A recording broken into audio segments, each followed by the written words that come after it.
Now, before we get started, man, can we just take a second and acknowledge the shirt? Depeche Mode represent. They came back to Toronto. We went to go see them last week again. It was a second stop on the Spirit Tour. Unbelievable.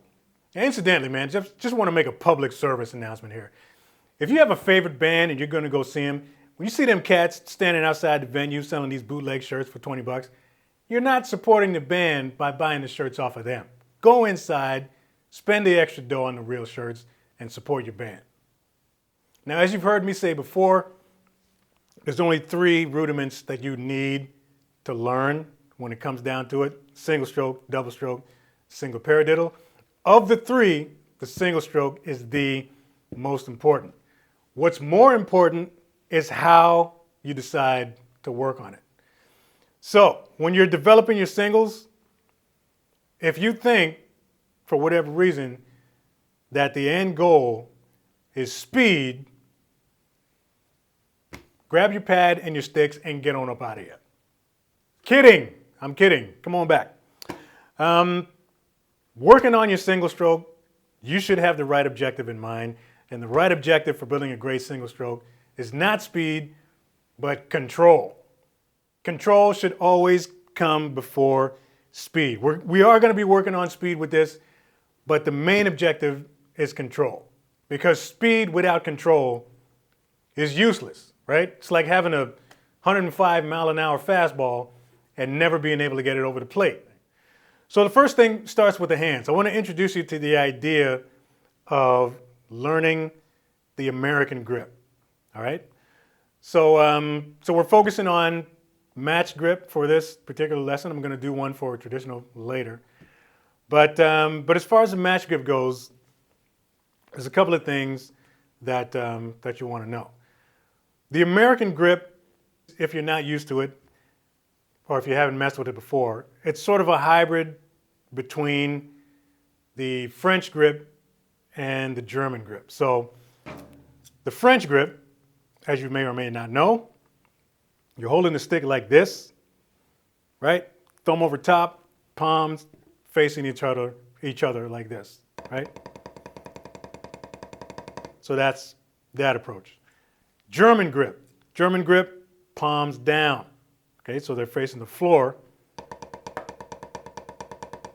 and it's more like that, right? Like sort of dribbling a tennis ball off the table kind of thing. American grip is that sort of happy medium between the two of them. So they're not, your palms aren't fully facing this way or fully facing downward. They're kind of on a bit of an angle. Like that, right? So French, German, American, boom, like it's about right there. This for me is the perfect grip because French being primarily a finger grip, German being primarily a wrist grip, American is a good spot to use all of those muscles at the same time. Now, one of the reasons I love the American grip is, for me, it's the most comfortable, natural grip. So if you're sort of sitting in a chair right now, try this, man. just take your hands and rest them on your thighs like that. Just nice and relaxed, real loose, and just flop them on your thighs like that. You see how my hands are? I don't know if you can see this one, but you can see this one. It's just kind of sitting there. This exact position that my hand's in, if I just raise it and put a stick in it, that's the American grip. So when I go to play using that grip, I'm just as relaxed. Now the American grip also puts your hands in prime position to utilize what I'm about to show you next, which is the parts of the stick and how you can use them to sort of enhance everything that's going on with your single stroke, particularly the whole control thing. So we're going to focus on two parts of the stick. There's the tip, the very tip of the stick, and then there's the shoulder of the stick, all right? Now when I'm playing my singles,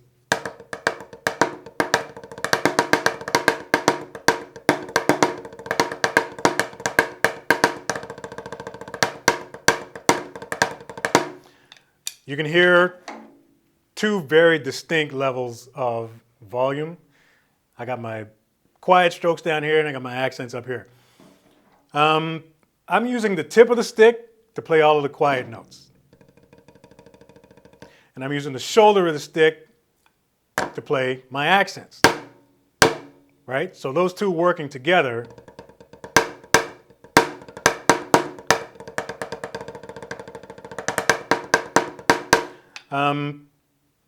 gets you that really nice sort of broad dynamic. And when you play it on the snare, like you heard off the top, you can hear the effect that that has. Now, when you're using your hands to make that happen, what I'm primarily doing is working from my wrist. Now, when we're using the wrists and the fingers, there's some specific responsibilities that the fingers have and that the wrists have, but they're all kind of working together to make all this happen. But for the most part, man, it's all happening. A lot of it is happening with just the wrist. And particularly those quiet strokes, I'm playing from the wrist because I can get a ton of control with my volume like that, right? So there's just taps. If you can remember that, tips for taps is what's going on here. And if I want to get an accent, I just snap it down from the wrist, right? So it's just a matter of learning that nice sort of range of dynamics and just learning how to control the stick from the wrist. That's really all it is. Now, as far as the fingers go, the fingers come into play when I want those powerful bursts of speed. That happens with the fingers. So, you know, when you hear those nice flurry of notes between the accents,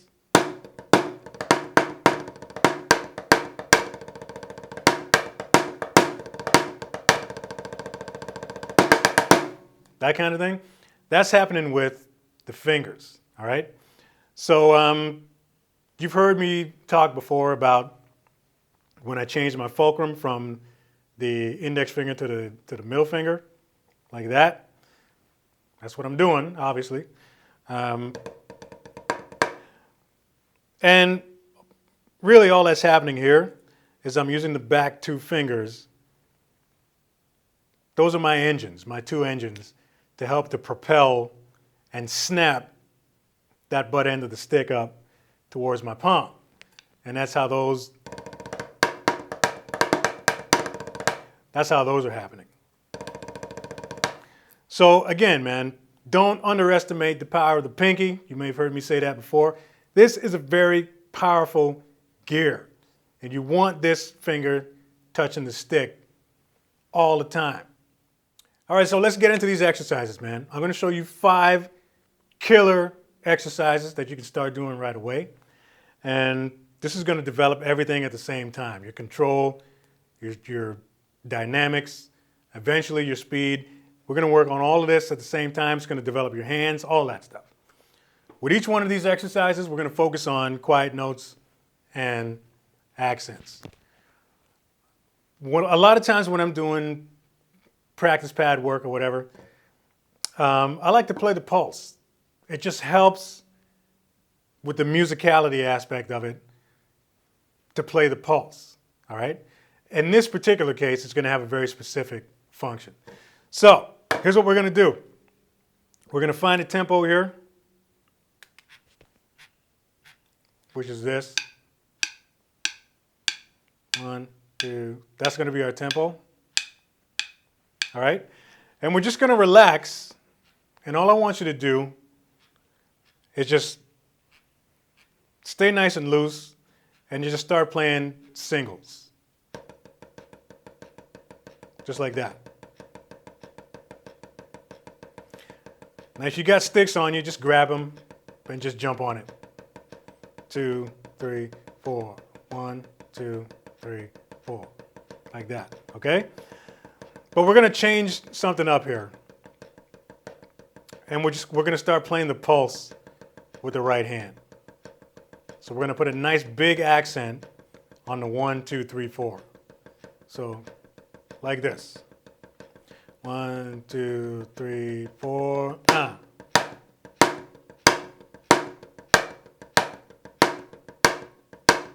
Just like that.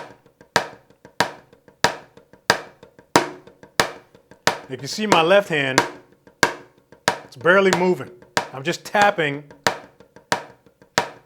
those notes out with the left hand.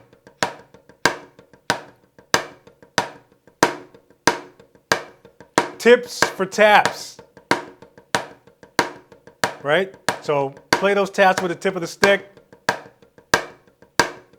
Play the accents with the shoulder of the stick. And snap it down from the wrist.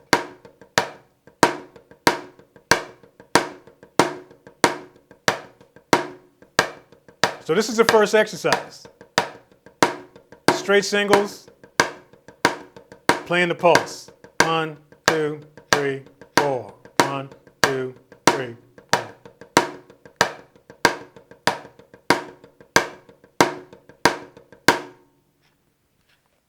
Now this second exercise, it's going to be the same thing, but we're going to shift the accent. All right, so we're going to play it exactly the same way, but instead of playing the downbeat, the 1, 2, 3, 4, we're going to play the E after the downbeat. So this accent's going to be played with the left hand. So instead of going 1, 2, 3, 4, we're going to be going 1 E and a 2 A and a 3 E and a 4 E and E, 2 E, 3 E, 4 E, that kind of thing. Simple as that. So we'll start a tempo again.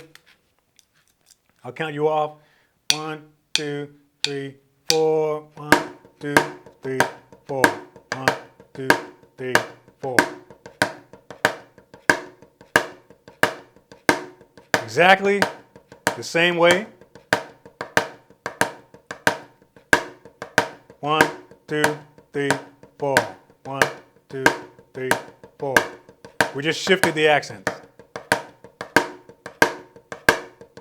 1, 2, 3, 4. 1, 2, 3, 4.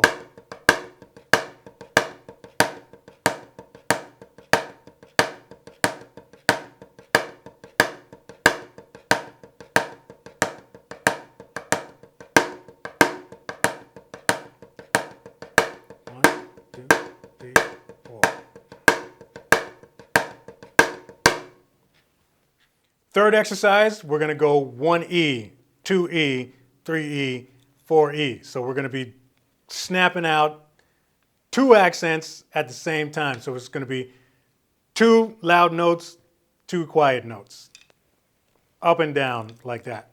So that would go 1, 2, 3, 4. 1, 2, 3, 4.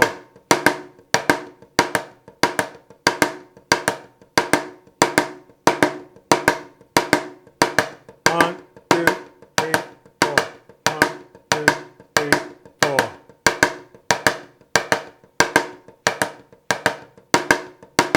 Keep those quiet notes nice and quiet.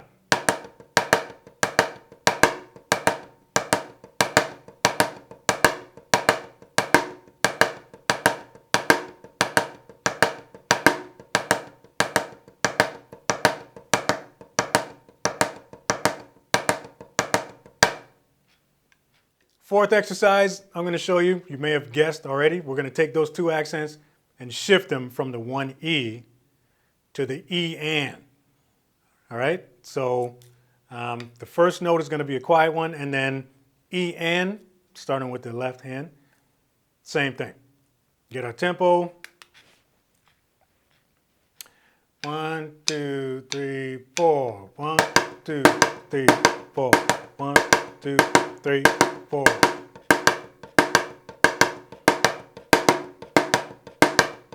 One, two, three, four.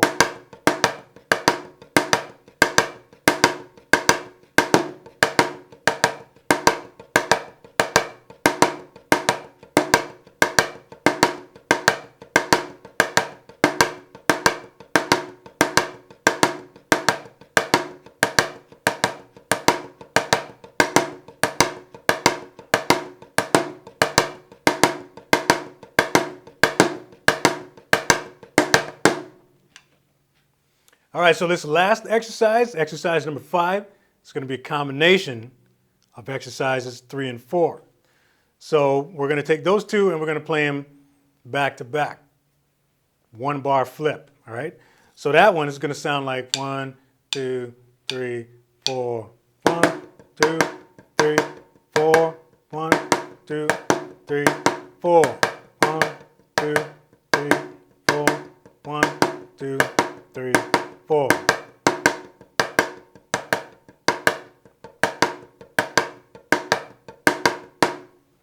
All right, so let's try that. Get a tempo here. And I'll count you off, and then we'll just do this for a little bit. Here we go. 1, 2, 3, 4. 1, 2, 3, 4. 1, 2, 3, 4. 1, 2, 3, 4. 1, 2, 3, 4.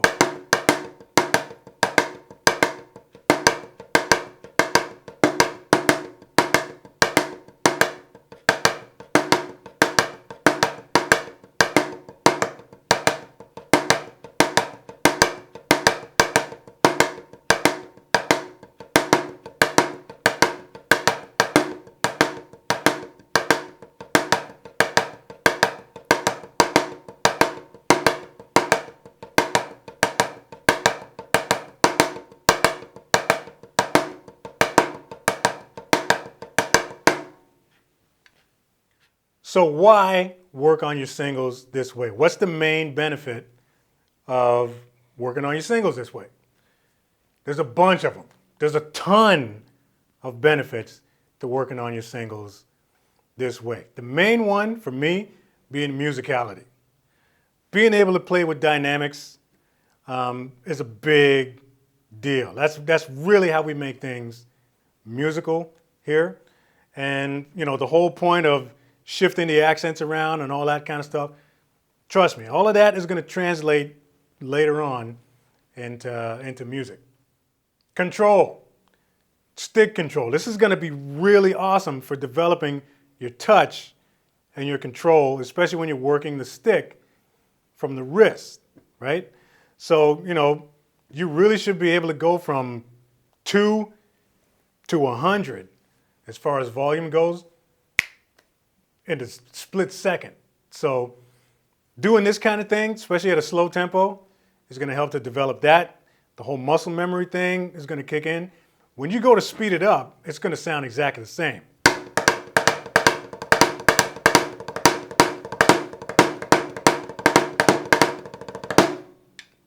Now this particular lesson is going to be the first of probably a few lessons on the single stroke, but I want to start you out on this just to introduce you to the idea of how to use the sticks, how to use the hands, all that kind of stuff. This is a game changer as far as building your single stroke. But I'm going to leave you with this one for now. This should be enough to chew on for a bit before we get to the next one. Thanks for watching this video. I just want to mention there's a couple of different ways that you can show your support for this channel. You can click that link below to check out my Patreon page. Or if you'd like to leave a donation, there's also a link down there that'll take you straight to the homepage on my website. If you want to drop a little tip in the jar, that's cool. Leave a comment below, like, subscribe. See you next video.